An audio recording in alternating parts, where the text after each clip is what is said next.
Maanni maal taate kophaa kee dabbaramtee teessa? Maalli sabbeen salphadde. Maal taate? Nan ulfaa'e. Wayyoo. Sitti himnee ituun of eeggadhu sin jedhu. Eenyuun ammoo baansaa? Kana qabaddu. Eenyuun amma irratti? Baay'ina isaaniitiin maalittan beekari? Anis baay'ina isaaniitiin maalittan beekari?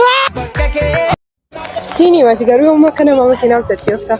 Ofii keetii immoo qabdaa'e dura ofii keetii bitadhuuti namaan bitadhu ofii namaan jedhu. Maal kan koostoo faa? Makiinaa keessa kamin oofaan? Innati galgala oofaa bultoo. Bareedduu gosa tireen gadda maatii keetiin mari'adhu na fuudhinaan jette maatiin kun didanii. Maal jechuudha eenyudha maatiin kee faa kuni? Haadha manaa kootiif ijoollee koo. Tiktookerii irratti waan baala geeru dubbatu malee. Dhiira kaayyoo dubbattu dabeettiin baala geesseeti.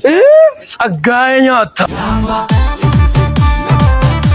Siinim. Wayee. Obboleessi kee maal godhe hidhame? Mucicha tokkotu na arsee jennaan ajjeesee hidhame. Amma beeraare? Amma beeree. Siini. Durba durbummaa qabdu moo durba durbummaa hin qabne fuutaa? Kan hin qabneen fuudha qaba. Maaliif? Yoon si arsee obboleessi kee na ajjeese hoo.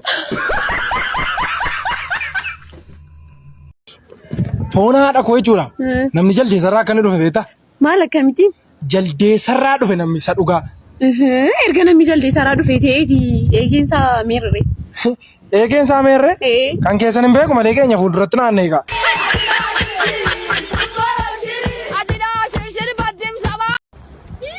Maanni jiraanni mataa keerraa? Oluma kee nama dubbii gaafa ta'u. Akkasuma gaafa bira isaa argu.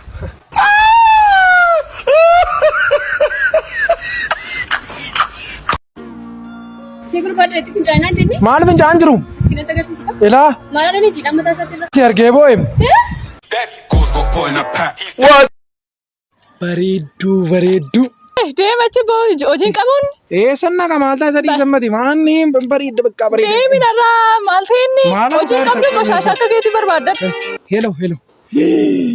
Mastaa'itii makiinaa cabee. Sa dhugaa? Wayyoo. Aizoon isi bakka. Omaa miti bakka. Isi maaloo. Isi bakka. Eegalee monatti kennee soggee.